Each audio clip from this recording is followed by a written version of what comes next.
안녕하세요. 30대 여성입니다. 저는 한 번 이혼하고 재혼을 했어요. 이번에 재혼하는 과정에서 아주 기가 막힌 경험을 해 들려드리고자 합니다.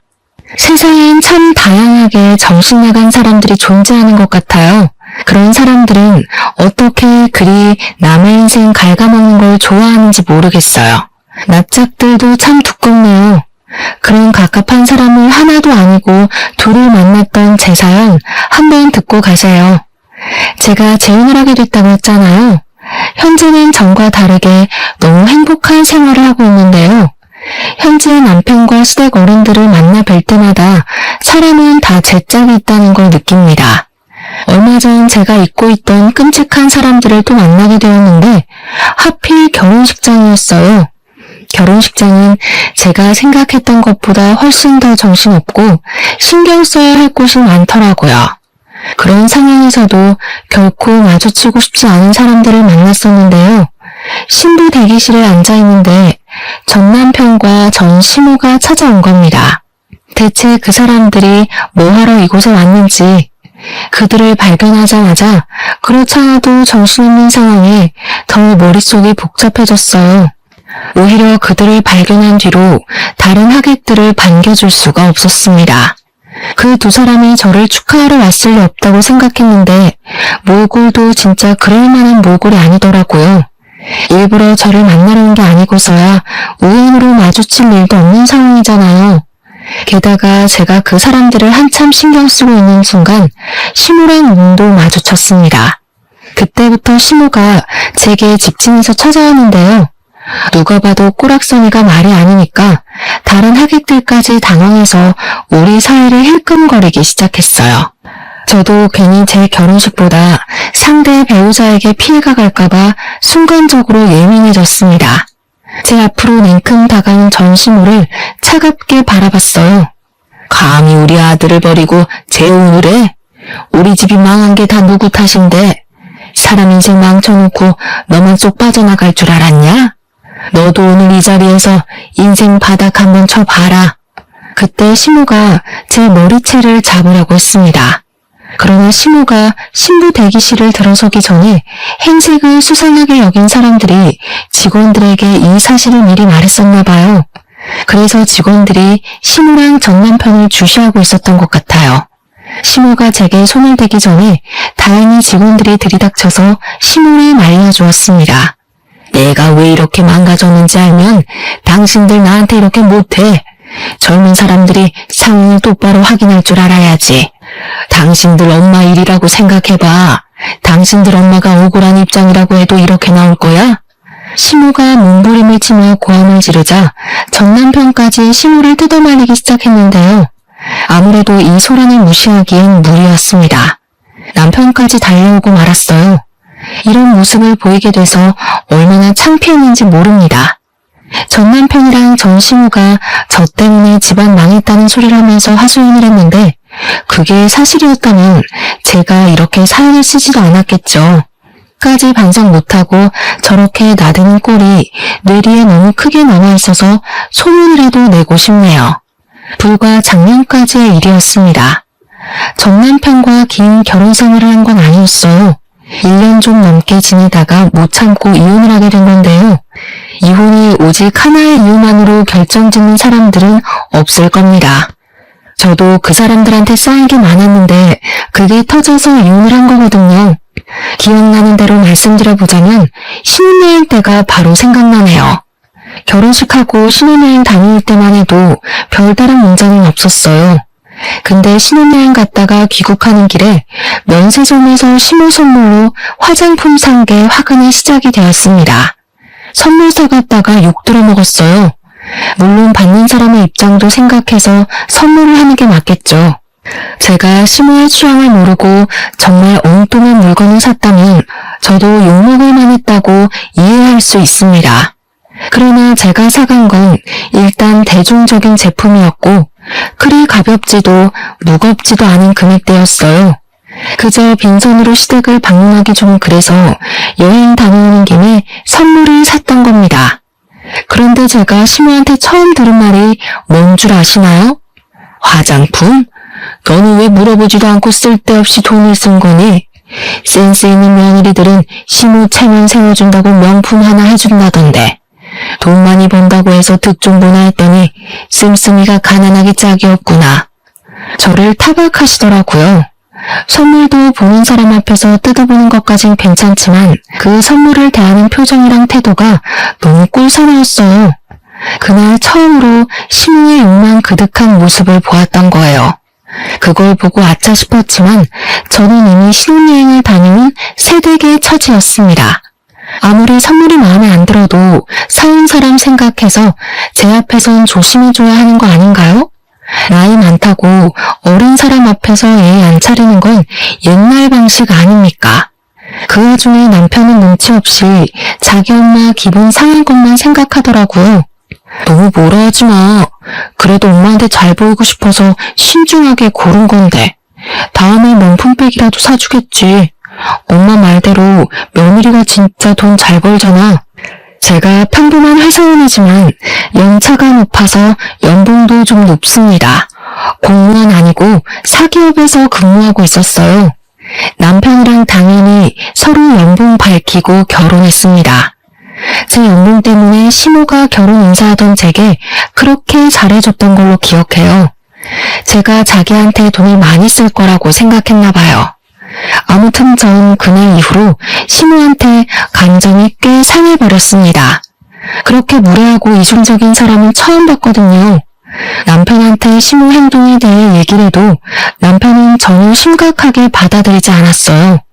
오히려 제가 시모 마음을 이해 못해줘서 은근 속 좁은 사람 취급을 하더라고요.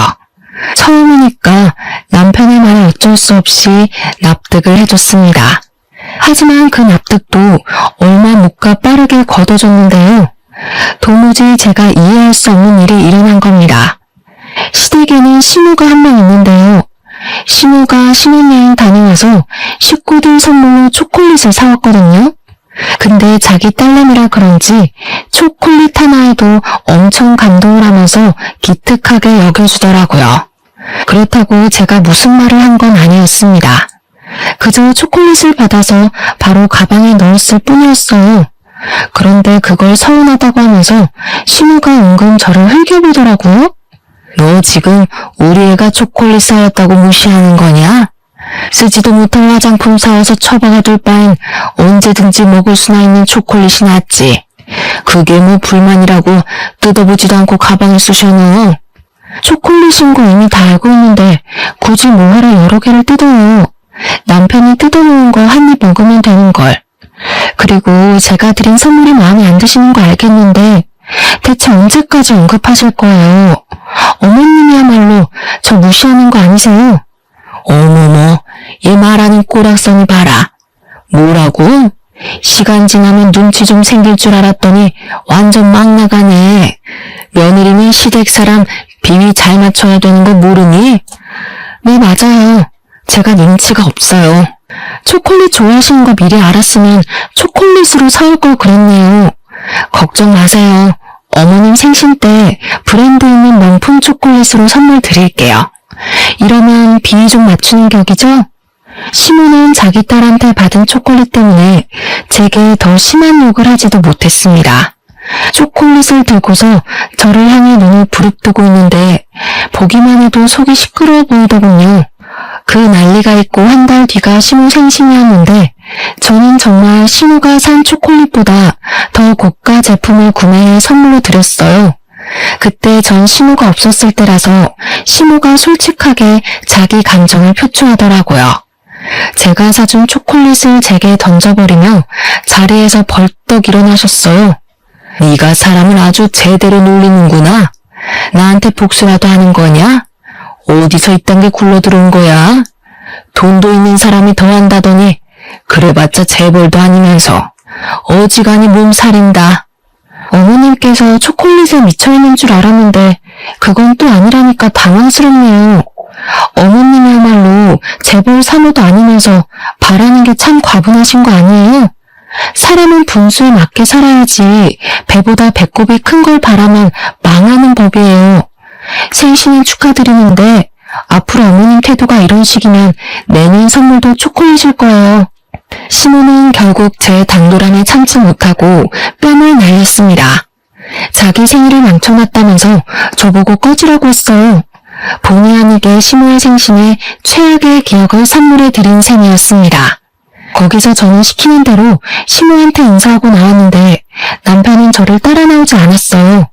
저랑 시모랑 신경전 벌이는 걸 보고 제가 처맞는 걸 보면서도 남편은 시모 기분 맞추기 급급했습니다. 나중에 귀가한 남편한테 그 부분이 서운했다고 말했더니 남편의 변명은 이러했어요. 겉으로 엄마 편을 들어야 당신이 나중에 편해지지. 내 속마음대로 당신 편만 들어봐라. 그 화살이 다 누구한테 가겠어? 남편은 자기만의 방식으로 중립을 지키는 거라고 했지만 실상은 그저 말만 번지르르 했고 미꾸라지처럼 상황을 잘만 피해가는 꼴이었습니다. 아무짝에 쓸모도 없는 중간다리였어요. 결혼하기 전만 해도 남편한테 실망한 적이 없는데 어떻게 결혼하자마자 이렇게 다른 기분을 느낄 수 있는지 모르겠네요.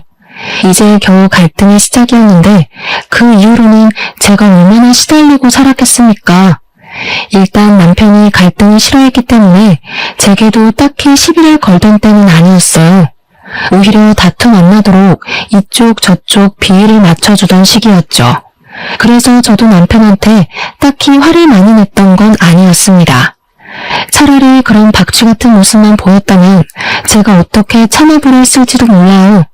그러나 남편이 본격적으로 사고를 치기 시작하면서 제 스트레스의 원인이 되는 사람은 둘로 늘어나 버렸습니다.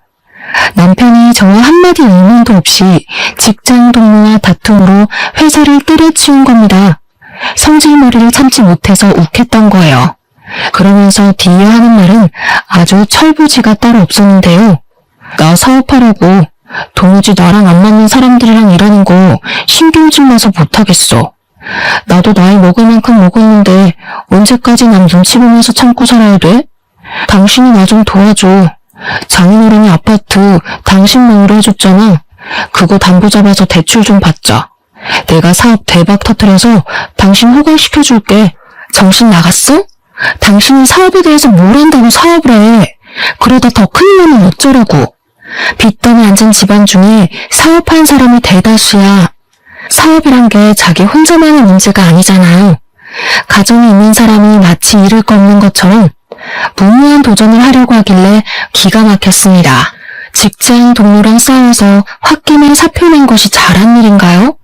이럴 때 기죽어서 수그리고 들어가면 직장에서 무시당한다며 떵떵거리는데 정말 한심해 보였습니다. 남편이 쓸데없는 용기 때문에 우리 가정을 위태롭게 만들 수는 없어서 저는 남편의 그 제안을 바로 거절해버렸어요. 그랬더니 남편이 시모한테 그 사실을 얘기한 겁니다. 우리 사이의 문제인데 왜 시모까지 끌어들이는 건지 모르겠어요.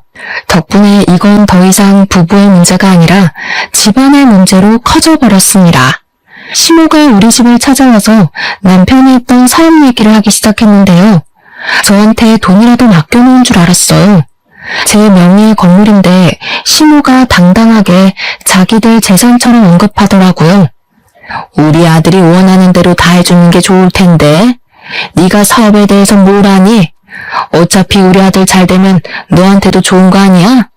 대체 무슨 근거로 미쳐놓는 자기 아들의 사업을 지지하고 있는 건지 이해가 안 되었어요. 사업에 대해서 모르는 건 시모뿐만 아니라 남편도 마찬가지였거든요. 모르는 게 상책이라는 말도 있지만 사업만큼은 그런 말과 관련 없다고 생각했습니다. 그래서 시모의 설득에도 저는 그저 싫다고 거절했어요. 그랬더니 시모가 퇴근하고 나서 저녁마다 시집살이 시키려 작정하고서 저희 집을 찾아오더라고요. 남편도 시모와 같은 뜻인 입장이라서 멋대로 집 비밀번호를 알려준 거였어요. 그때부터 저는 남편과 제대로 등을 지기 시작했습니다. 제가 일방적으로 남편을 무시하려고 했어요. 저를 그렇게 압박해오면 제가 항복할 줄 아는 것 같더라고요. 그런다고 한들 사업이 누구 집 개 이름도 아니고 능력 없는 사람들 입에 오르내릴 만큼 가벼운 일이 절대 아니라고 생각했으니까요. 하지만 시모의 간섭과 고나리질이 스트레스인 건 어쩔 수 없었습니다. 저도 일을 하는 사람이니까 직장에서 받는 스트레스가 있을 거 아니에요. 퇴근하고 오면 좀 쉬고 싶은데 시모가 저를 기다리고 있으니 스트레스가 배로 끓어오르더라고요. 너무 쉬고 싶어도 시모의 주둥아리가 제 뒤를 쫓아왔습니다. 먼지가 너무 많다느니 설거지거리가 잔뜩 쌓였다느니 반찬은 왜 이렇게 부실하냐느니 말이죠. 제가 집안 청소를 안 하는 것도 아니거든요. 근데 시모는 꼭 제 손 닿을 수 없는 곳을 살피면서 이따위로 하는 것도 청소냐고 엄청 지적했습니다. 게다가 설거지는 제가 먹은 그릇들이 아니에요. 시모가 우리 집을 들락거리면서 일부러 만들어 놓은 설거지들이었죠. 저도 어디 해보자는 뜻으로 시모에게 맞서서 나름 무심하게 대응은 했는데요. 이게 안 풀리고 쌓이다 보니까 너무 가슴이 갑갑하더라고요. 집안 꼬락선이 잘 돌아간다. 너는 어떻게 칭찬할 만한 구석이 없니? 너 때문에 우리 집안까지 재수가 없으려고 해. 안 되겠다. 너 그냥 직장 때려치워라. 네가 살림을 한 번도 제대로 해본 적 없으니까 이 모양이겠지. 내가 확실히 가르쳐 줄 테니까 내일부터 직장 그만두고 우리 집에 출근해. 그쪽으로 출근하면 월급은 있나요? 제 직장보다 배울 것 없는 집에 가서 고작 배운다는 게 집안일인데 돈도 안 주실 건 아니죠? 원래 사람을 스카우트하려면 연봉 협상이란 거래요. 뻔뻔하게 피 한 방울 안 섞인 저더러 가족인데 무슨 돈 타령이냐고 하실 건 아니길 바랄게요. 얘가 진짜 정신 나간 놈이네. 우리한테 돈도 안 써. 제 남편 사업도 못하게 해. 하물며 나한테 명품이라도 하나 해준 적 있니? 잘하는 것도 없고 예쁜 짓도 안 하는 것이 무슨 돈 타령이야. 시애미가 하라면 그렇게 하는 거지.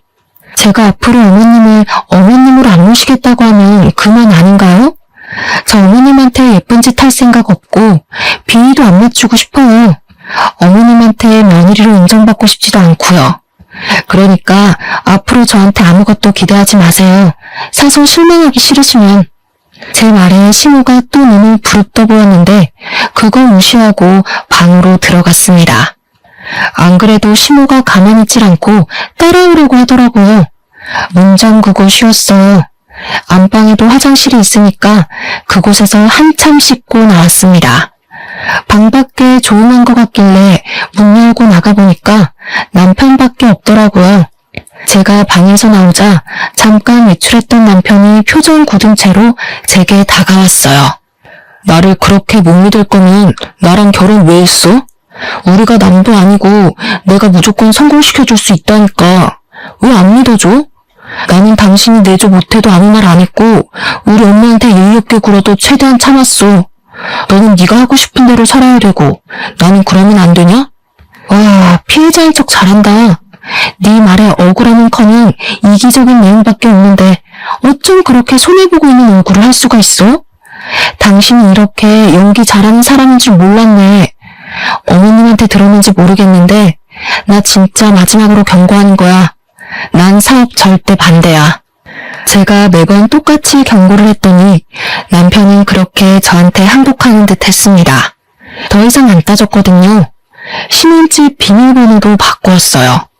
시모한테 또 집 비밀번호 알려줄 생각이면 친정 가서 지내겠다고 했는데 그 뒤로 시모가 집을 안 찾아오더라고요. 시모한테 연락은 딱히 없었지만 시모 전화번호도 그냥 다 차단했습니다. 그리고 한동안 남편이 잠잠하길래 저는 그가 다시 취직 준비를 하고 있는 줄 알았어요. 일자리도 없는데 매일 외출을 하더라고요. 그런데 그마저도 제 착각이었습니다. 남편의 똥꼬집이 어디 갈 리가 없는데 아니랬어요. 그동안 남편은 사업에 단 1%도 미련을 못 버렸던 거예요. 결국 사업장을 차리게 되었다고 저한테 먼저 말을 걸더군요. 무슨 돈으로 했냐니까 시모가 시댁을 담보로 잡고 대출을 받았다고 하는 겁니다. 시댁 재산은 오직 아파트밖에 없거든요. 근데 비전 없는 남편한테 전 재산을 걸고 자금을 해결해 줬다네요. 벌써 사무실까지 다 꾸려진 상태로 제게 말을 하는 거였어요. 할 수 없이 저도 체념하고 들었던 것 같아요. 우선 정확하게 뭐 하는 사업인지 몰라서 물어봤습니다. 그런데 물어볼 때마다 남편이 이상하리만큼 예민하게 반응하는 겁니다. 왜? 내가 어디 음지에서 돈 벌어오는 걸까봐? 네 돈 빌려서 하는 것도 아닌데 아직도 의심이 많다? 어차피 넌 말해줘도 모르는 사업이야. 남자가 하는 일에 일일이 신경 쓰지 마. 그래, 알아서 잘해봐. 나한테 도와달라고 손만 안 벌리면 돼. 나 분명 말렸는데 무시하고 시작한 건 당신이니까 내 탓도 하지 말고. 남편은 아주 자신감이 넘치는 상태였습니다. 대체 무슨 일을 하길래 저렇게 성공을 보장하는 건가 궁금하기도 했어요. 그렇지만 더 물어보진 않았습니다. 굳이 가라앉힌 갈등을 다시 들추고 싶지 않았거든요.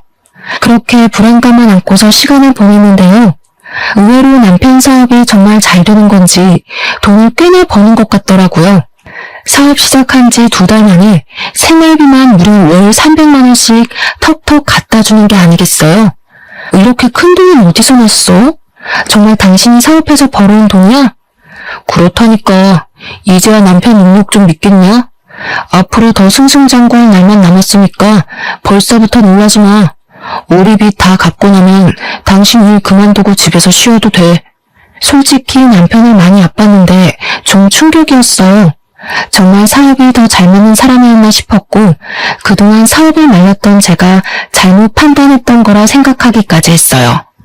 어떤 사업을 하는지는 그때까지도 몰랐지만 좋은 게 좋은 거지 하고 생각해서 남편이 주는 생활비를 고스란히 받았습니다.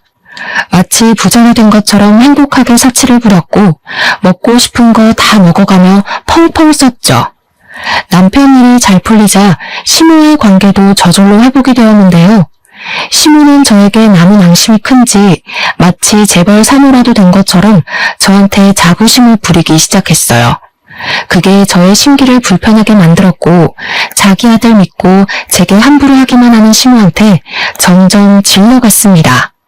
그 와중에 짜증났던 건 남편이 또 시모한테 집 비밀번호를 알려줬다는 거예요. 내 아들 돈으로 펑펑 놀고 먹는다면서? 네 돈 주기는 싫고 내 아들 돈은 쓰고 싶나 보지? 그렇게 돈 좋아할 거면서 뭐하러 쌩님인 척 딱딱하게 굴었대? 앞으로 우리 아들이 돈 필요하다고 하면 군말 없이 대줘라. 알겠니? 제 돈을 왜 어머님이 이래라 저래라 하세요? 그때 돼서도 결정은 제가 해요. 그리고 사업은 길게 보는 거지 시작 때 성공했다고 쭉 성공하리란 법 없잖아요. 벌써부터 긴장 놓지 마세요. 남편이 돈을 많이 벌어다 주니까 시모 입장에선 제가 그만 꼬리를 내리고 넙죽 엎드려야 한다고 생각한 것 같아요. 저도 남편이 생활비를 많이 가져다 주면 좋죠. 그런데 그걸로 비굴해지긴 싫거든요.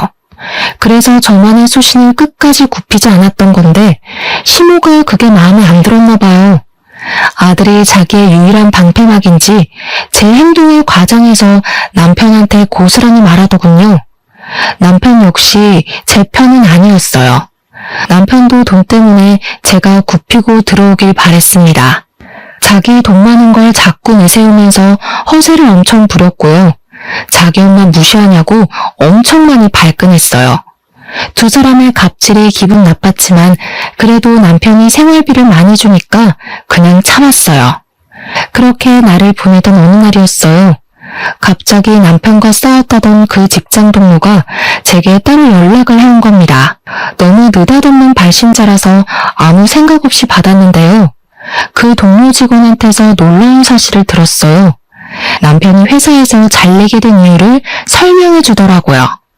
저는 남편이 동료 직원이랑 싸워서 스스로 사표를 낸 걸로 알고 있는 상태였는데 동료 직원이 말하는 건 달랐습니다. 남편이 휴대폰으로 코인하다가 상부에 들켜서 잘렸다는 말을 하더군요. 회사를 나가서 더 자유롭게 코인을 하고 다닌다고 했어요. 알고 보니 남편이 제게 주는 엄청난 생활비를 코인으로 벌어주고 있었던 거예요. 머리끝까지 소름이 돋았고 얼마나 화가 났는지 몰라요. 너무 큰 배신감이 느껴졌지만 일단 남편에게 티는 안 냈습니다. 불같은 성격의 남편이 무슨 짓을 더 할지 모르니까요. 이걸 어느 타이밍에 어떻게 밝히는 것이 좋을까 생각만 하며 며칠을 보낼 때였습니다. 어느 한날 갑자기 남편이 사업 자금이 더 필요할 것 같다며 제게 2억을 요구하더라고요. 원래 더 큰 성장을 하려면 사업장을 넓혀야 되는 법이야. 지금 내 사업 한참 잘 되고 있고 더 잘 될 수 있는데 자금이 부족해서 발전이 안 돼. 그러니까 당신이 좀 보태줘. 당신도 내 능력 직접 확인했잖아. 앞으로 생활비 300만 원보다 더 갖다 줄 수도 있어. 그 말을 나보고 믿으라고. 망해서 2억이 필요한 건 아니고? 내가 분명 나한테 손 벌릴 생각하지 말라고 했지. 잘 되고 있든 말든 네가 벌인 일이니까 네 알아서 해결해. 아무래도 남편이 코인 때문에 돈을 잃은 것 같았습니다. 동료 직원한테 그 말을 안 들었다면 빌려달라는 남편의 말에 응했을 수도 있어요. 실제 남편의 사업이 잘 되고 있는 줄 착각했을 테니까요. 하지만 제가 남편의 숨겨진 비밀을 알고 있잖아요. 제 돈까지 다 날려버릴 게 안 봐도 뻔한데 어떻게 주겠습니까? 이 사람들은 왜 돌아가면서 제 돈을 그렇게 탐내는 건지 모르겠는데 제가 남편의 자금 사정을 또 모른 척하자 또 시모가 저를 찾아왔습니다. 이번엔 집에 들어서자마자 들고 있는 가방으로 제 머리통을 후려치시더라고요. 내가 너처럼 말 안 통하는 인간은 처음 본다. 우리 아들이 그동안 벌어다 준 돈이 얼만데 생각 없이 받아 처먹을 때는 좋아 죽더니 도와달라고 하니까 또 내 아들을 무시해? 도와주기 싫으면 내 아들이 준 돈 다 토해내. 누가 들으면 그 많은 생활비 저 혼자 쓴 줄 알겠어요. 맞벌이 하는 입장에서 그 돈으로 남편 맛있는 거 해먹이는데 거의 다 썼거든요. 저 개인적으로 쓴 거 전혀 없고 남편이랑 놀러 갈 때만 썼다고요. 너랑 말만 섞으면 내가 아주 혈압이 올라. 나 더 이상 너 같은 년이랑 얼굴 보면서 살기 싫다. 당장 내 아들이랑 이혼해. 이혼이요? 와, 내가 왜 그 생각을 못했지? 말씀 잘하셨네요. 그래요, 이혼할게요. 저 그이 없어도 잘 살 수 있거든요. 이혼은 생각도 못하고 있어서 혹 2개 달고 평생 어떻게 사나 고민 많았는데 해결책 추천해줘서 감사해요. 어머님께서 주는 마지막 선물이라고 생각할게요. 시모는 제가 이혼이란 말에 항복이라도 할 줄 알았는지 어김없이 당황하는 모습을 보였어요. 저를 이 정도 겪었으면 그런 협박이 안 통하는 것 정도는 알 줄 알았는데 아닌가 봐요. 그렇게 원하는 이혼을 해주겠다니까 시모는 결국 더 말하지 못하고 씩씩거리기만 하다가 돌아갔습니다. 그리고는 자기가 알아서 1억을 더 담보대출 받아서 해줬어요. 대단한 아들 사랑이라고 생각했습니다. 저는 빚더미 앉기 전에 그만 이 집에서 도망을 가는 게 좋을 것 같았어요. 그래서 남편이 시모한테 이혼 얘기 전해 듣고 왔길래 번복 없이 미리 준비한 합의서를 건네주었습니다. 그래, 잘 됐네. 나도 나 이해해주는 돈 많은 여자 만나서 재혼할 거야. 나중에 나 놓친 거 땅을 치면 후회하게 될 거다. 남편의 원망을 기분 좋게 들어준 저는 그대로 깔끔하게 합의 이혼을 하였습니다. 제가 정말 아쉬운 것도 없고 싫은 소리도 안 하니까 남편은 그게 더 얄미워 보였나 보더라고요. 갑자기 저한테 바람만 나는 소리를 하대요? 생각하는 것도 딱 네 수준이다. 뭐라도 소송하고 싶어서 그러는 거면 한번 돈 들여서 뒷조사해 보던가. 어차피 헛다리일 텐데 굳이 소송비 날리지 말고 지금이라도 아끼는 게 좋지 않겠어? 제 말은 전 남편도 인정하는 부분이었습니다. 저를 따로 소송할 생각은 없어 보였어요. 아무튼 저는 그제야 지긋지긋한 돈 타령에서 벗어날 수 있었습니다. 생각보다 깔끔한 이혼이어서 만족스러웠어요. 이혼을 하는 순간에도 시모는 얼굴을 비추지 않았는데요. 아무래도 자존심 때문에 제게 인사 따위 하고 싶지 않았나 봐요. 끝까지 며느리로 인정 안 한 거나 마찬가지겠죠. 그러거나 말거나 어떻게 생각하든 더 이상 제 삶에 그들을 끼워넣고 싶지 않았어요. 이제 다시 솔로의 삶을 얻었으니 행복할 일만 만들고 싶었습니다. 제가 이전부터 세계 일주하는 게 꿈이었는데 생각도 정리할 겸 시기가 딱 적당한 것 같더라고요. 그래서 이혼하자마자 가장 먼저 시행한 것이 바로 여행 티켓부터 끊는 거였어요. 시간이랑 경비 때문에 세계 일주까진 못하고 아쉬웠건만 돌았습니다. 세상 사는 게 이렇게 재밌고 행복하다는 걸 그때 처음 느꼈어요. 한국으로 돌아올 때쯤엔 막대 먹은 두 모자는 이미 제 머릿속에서 지워진 상태였습니다. 한국 와서도 저의 행복한 시간은 쭉 이어졌어요. 늘 배우고 싶었지만 마음이 품고만 있던 수영도 정기권을 끊었고요. 퇴근하고 집에 가면 영화 한 편 보면서 행복함을 느꼈습니다. 이혼만이 제가 사는 길이었는지 좋은 일은 끊임없이 이어졌어요. 저 이혼하고 얼마인가 승진도 했잖아요. 어쩜 이렇게 행운만 따르는지 모르겠어요. 제가 결혼한다고 직장 그만뒀으면 어쩔 뻔했습니까? 행복한 시간이 길어질수록 과거의 상처는 더 빨리 잊혀갔는데요. 어느 날 직장에서 제휴맺은 리조트에 할인가로 갈 수 있다는 공고가 올라왔어요. 휴양지를 좋아했던 저는 당장 신청했습니다. 혼자 놀러가서 그동안 배웠던 수영 연습도 했었어요. 그런데 그곳에서 그만 사고가 나버린 겁니다. 수영하다가 쥐가 내려서 그대로 물속에 빠져버렸어요. 물에서 쥐가 나면 왜 큰일 난다고 하는지 그때 강하게 느꼈습니다. 제가 아무래도 앞으로의 운을 그날 다 쓴 게 아닌가 싶은데요. 제가 빠진 순간 저 혼자 있었던 게 아닌지 어떤 남자가 저를 바로 구해주었어요. 그런데 거기서 끝난 게 아니라 그 남자와 의외의 인연이 돼서 통성명을 하게 되었습니다. 대화를 하다 보니 알게 된 건데 그 남자는 한 회사에 사장을 하고 있는 사람이었어요. 아빠한테 회사를 물려받은 지 2년이 되었다고 하더라고요. 저랑 또래였는데 벌써 어느 자리에서 큰일을 하고 있다니까 존경스러웠습니다. 그 뒤로 여행하는 동안 그 남자와 연락을 많이 했어요. 솔직히 그 남자가 무슨 마음으로 그러는지 알겠더라고요. 그의 마음이 좀 부담스러웠는데 그건 지난날의 상처가 떠올랐기 때문이었어요. 두 번 다시 남자를 사귀고 싶지 않았거든요. 혼자가 편하다는 걸 알았고 결혼은 제게 아무짝에 쓸모없는 문화라는 것도 알았으니까요. 그래서 제 마음을 솔직하게 말씀드렸어요. 하지만 그 리조트 남자분이 쉽게 물러나질 않더라고요. 자신이 은인이라는 이유로 계속 밥 한 끼 하자며 연락을 지속했습니다.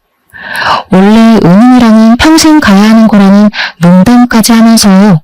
저보고 친구로만 지내도 좋으니까 연락만 하자길래 할 수 없이 만남을 이어갔죠. 그렇게 마지못해 연락하다가 마음이 움직여서 연애까지 하게 된 겁니다. 사귀기까지 한 2년은 걸렸어요. 그동안 기다려준 남자에게 감동한 부분도 있어서 마음이 움직였던 것 같네요. 그분은 제가 이혼한 여자라고 해도 개의치 않아 하더라고요. 그것도 좀 신기하긴 했어요. 그리고 그 남자도 한 번 갔다가 온 남자라고 했습니다. 전처가 의부증이어서 이혼했다고 하더라고요. 차라리 잘 됐다고 생각했어요. 저만 이혼의 입장이면 남자한테 너무 미안할 것 같았거든요. 서로 이혼의 상처를 보듬어 줄 수 있으니까 제 마음이 더 열렸던 것 같습니다. 그렇게 연애 2년 만에 갑자기 이 남자와는 진짜 잘 살 수 있겠다는 마음이 들었어요. 정말 위험하게도 결혼의 감정이 들었다는 거죠. 취미생활도 비슷했고 제가 뭘 하던 전부 이해를 해주니까 한 번도 느껴본 적 없는 다정함을 많이 느꼈습니다. 그 남자 옆에 있으면 마음이 저절로 따뜻해졌어요. 그리고 무엇보다 시부모님이 사업체를 이끄는 사람이다 보니까 재산도 꽤나 있으셨고 가정이나 노후도 탄탄하게 대비가 되어 있는 분들이라 다른 걱정이 없었습니다. 그걸 남자가 더 많이 어필해줬어요. 저한테 아무것도 하지 말고 몸만 오라고 하더라고요. 손에 물 한 방울 안 묻히게 한다는 약속은 못하겠지만 2번이나 같은 상처 받게 하는 일은 절대 없을 거라고 약속까지 해주었습니다. 시집와서 알콩달콩 살아보자는 남자의 말에 저는 끝내 재혼을 결심했어요. 생명의 은인이 제 남편이 된 거죠. 그리고 결혼을 준비하는 과정에 축복이 찾아왔는데요. 제가 임신까지 하게 된 겁니다. 그렇잖아도 재혼으로 축하받고 있었는데 완전 겹경사였어요. 무엇보다 시부모님이 가장 크게 축하해 주셨습니다. 저보고 고생했다면서 외제차를 한 대 뽑아주는 거 아니겠어요? 너무 과분한 선물이라 괜찮다고 말렸지만 시모가 제 두 손을 꼭 잡으면서 자기 아들이 이렇게까지 많이 우는 건 처음 봤다고 저보고 은인이나 다름없다고 하더라고요. 남편이 이혼하고서 몸도 마음도 많이 상했었나 봅니다. 시모가 남편 걱정으로 두 발 뻗고 잔 적이 없다고 했어요. 저를 만나고부터 남편한테서 다시 화색이 돋았는데 시모한테는 그게 그렇게 세상을 다 가진 것 마냥 고마웠다고 하네요. 그러면서 시모가 앞으로 힘든 일 있으면 절대 참지 말고 자기한테 말해달라고도 했어요. 이혼녀란 저의 꼬리표가 보기 싫을 수도 있을 텐데 시모는 그런 소리 한 번도 하지 않았고 그저 저만 보면 예쁘다는 소리만 남발하셨습니다. 결혼이 두 번째인데도 그런 관심은 처음 받아서 당황스럽다가도 행복했어요. 그렇게 결혼식 당일이 되었어요. 시부모님의 힘으로 결혼식이 아주 성대하게 열렸습니다. 그리고 그곳에서 초대하지 않은 손님들이 찾아오고 말았어요. 너무 기쁜 날에 제 기분을 다 망치는 두 사람이 나타나고 만 겁니다. 바로 전 남편과 전 시모였어요. 이혼하고 처음 보는 자리였는데 그게 하필 제 결혼식이었네요. 상상만 해도 최악이지 않습니까? 아무튼 멀찍이 있는 그들을 먼저 발견한 저는 처음부터 아는 체를 하지 않았어요. 일단 전 남편이랑 전 시모의 몰골이 누추한 게 옷도 꽤 제재했어요. 어디 며칠간 노숙한 것 같은 꼬락선이라서 좀 놀랐습니다. 딱 보니까 전 시모가 뒤늦게 전 남편한테 투자한 전 재산마저도 날린 것 같은 모습이었어요. 그렇게 그들을 몰래 쳐다보다가 전 시모가 저랑 눈이 딱 마주쳤을 때 신부 대기실로 쳐들어온 겁니다. 앞서 말씀드렸던 것처럼 시모는 저 때문에 인생 망했다고 제 손에 들린 부케를 내던지며 말을 했죠. 결국 전 남편과 재혼할 남편까지 신부 대기실로 다 모이는 상황이 발생했어요. 남편에게 이 꼴을 안 보이고 싶었는데 얼마나 수치스러웠는지 모릅니다. 남편은 제게 왜 그러냐고 이 사람들이랑 무슨 사이냐고 묻길래 저 솔직히 말해줬습니다. 내 전 남편과 전 시모라고 말이죠. 그러니까 제 사정을 다 아는 남편의 인상이 세게 구겨지더라고요. 남편이 전 남편한테 한마디 하려고 했는데 그 순간 아무 말도 못하고 다시 입을 닫아버렸습니다. 남편은 전 남편이 아닌 전 시모를 한참 보면서 무언가를 떠올리는 표정을 하였어요. 그러다가 생각하려던 게 떠올랐는지 남편이 저한테 귓속말을 하더라고요. 우리 회사 화장실 청소하시던 아주머니 같은데 내가 이력서 보고 뽑았던 기억이 있어. 남편 얘기를 듣자마자 말도 안 되는 소리라고 생각했어요. 남편이 다른 사람이랑 착각한 게 아닌가 싶었습니다. 왜냐하면 전 시모는 허리가 안 좋다며 집에서 쉬기만 하는 사람이었거든요. 절대 나가서 굳은 일을 할 위인이 못 됩니다. 전 남편이 일자리 잘려서 생활비랑 용돈이 없을 때도 절대 바깥일을 안 했던 사람이었어요. 그런데 청소라니 당연히 남편이 착각했다고 생각했죠. 하지만 전 시모 반응은 좀 눈길이 갔습니다. 눈에 띄게 남편을 모른 체 하려고 하더라고요. 그때 남편이 제게 귓속말로 쐐기 박는 소리를 했는데요. 아니야, 맞네. 아들이 코인으로 쫄딱 망해서 노숙하고 있다고 제발 도와달라 그랬었어. 담보대출을 많이 해서 집을 잃었다고. 얼마나 사정했는데 그때 저 아줌마 보면서 참 불쌍한 인생이라 생각했었다고. 남편의 말이 맞았어요. 역시 그 두 사람은 코인 때문에 재산을 날려서 알거지가 된 거였습니다. 도무지 방도가 없던 전 시모가 결국 자기 고집을 꺾고 일자리를 구했나 봐요. 나이 70살 먹었어도 돈이란 건 죽을 때까지 없어선 안 되잖아요. 허리도 안 좋은 전 시모는 어쩔 수 없이 아들 대신 생활비를 벌고 있는 사정이었던 거예요. 그게 하필 남편의 회사라는 것이 정말 기상천외한 일이었습니다. 저랑 남편이 계속 속닥거리자 전 시모가 뿔이 났는지 제게 또 한 번 소리쳤는데요. 남편이 제 앞을 든든하게 막아주고 있어서 무섭진 않았습니다. 우리 아들은 피눈물 흘리는데 넌 아주 낯빛이 좋다. 어디서 남자 하나 후려서 인생 펴볼 작정인가 보지? 내가 내 아들 인생 망친 년 행복하도록 가만둘 것 같니? 넌 잘못 걸렸어. 내가 뭔 짓을 해서든 네 인생도 우리 아들처럼 만들어줄 거야. 왜 남 탓이세요? 그쪽 아들 그렇게 된 건 그쪽 탓이잖아요.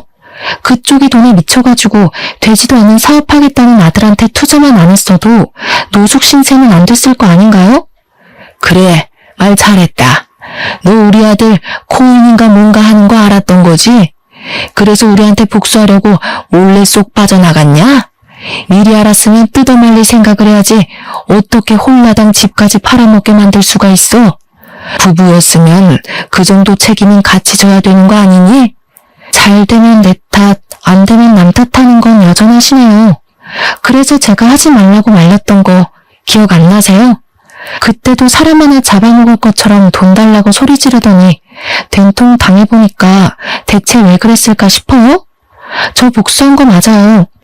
하도 모자가 말귀를 못 알아듣고 허황된 꿈에 미쳐있길래 제발 정신 차리라고 현실 좀 경험하게 해줬을 뿐이에요. 대신 앞으로는 사업 안 할 거잖아요. 좋은 경험 배운다고 생각하세요. 그때 전시모가 바닥에 떨어져 있는 부케를 냉큼 줍더니 저한테 던졌습니다. 그걸 남편이 막아주지 않았다면 얼굴을 맞았을 거예요. 남편은 날라온 부케를 붙잡고서 전시모한테 성큼 다가갔어요. 그리고는 제게 귓속말로 얘기했던 사실에 대해 물었습니다. 청소 아주머니 맞죠? 저 모르겠어요? 아줌마가 하도 무릎 꿇고 빌길래 제가 취직시켜준다고 했잖아요. 평생 은인으로 모시겠다고 하더니 은인 얼굴도 못 외우고 은인 결혼식 망치러 온 거예요? 뭐? 이 사람은 무슨 소리라는 거야? 저런 년 인성 하나 못 알아보는 사람을 은인으로 둔 적 없거든요. 그럼 확인시켜 드릴게요. 오늘부로 해고니까 이제 출근 안 하셔도 돼요. 근로법에 신고해도 소용없어요. 그동안 같이 일하신 분들이 아줌마 일 더럽게 못하고 지각을 밥 먹듯이 한다고 하소연 많이 하더라고요. 근로자가 문제면 노동협회에서도 사장들 손들어주는 거 알죠? 그제야 전시모의 얼굴이 새빨개지더니 안절부절 못했습니다. 남편한테 싹싹 빌고 싶은데 제가 있어서 체면을 차리는 것 같았어요. 결국 한마디도 못하고 전 남편을 데리고 도망가 버리는 거 아니겠습니까? 자기도 쪽팔린 줄은 아닌가 봐요. 그 초라한 뒷모습을 보는데 제가 미처 해결하지 못했던 채증이 이번에 싹 내려가 버렸네요. 그날의 그 모습을 마지막으로 더 이상 둘을 만난 기억은 없습니다. 남편 말로는 전 시모가 알아서 회사를 그만뒀다고 하더라고요. 역시나 제게는 자존심이 굽히고 싶지 않나 봅니다. 생계가 어려운 와중에 체면이나 생각하다니 아직도 정신 못 차린 게 분명하네요. 아무튼 저는 남편의 제안으로 휴직을 일찍 내고 집에서 쉬고 있는 중이에요. 남편이 계속 몸이 힘들면 일 그만둬도 된다고 하고 싶은 일 하면서 지낼 수 있게 작은 가게도 차려준다는데 남편한테 그런 부담은 주기 싫어서 여전히 거절 중입니다. 어쨌든 제 인생의 원인을 도려내니까 이렇게 행복할 수가 없어요. 역시 사람은 저마다 짝이 있는 것 같습니다. 다들 함께하는 사람이 꼭 영혼의 짝이길 바래요. 그럼 이만 끝내겠습니다. 감사합니다.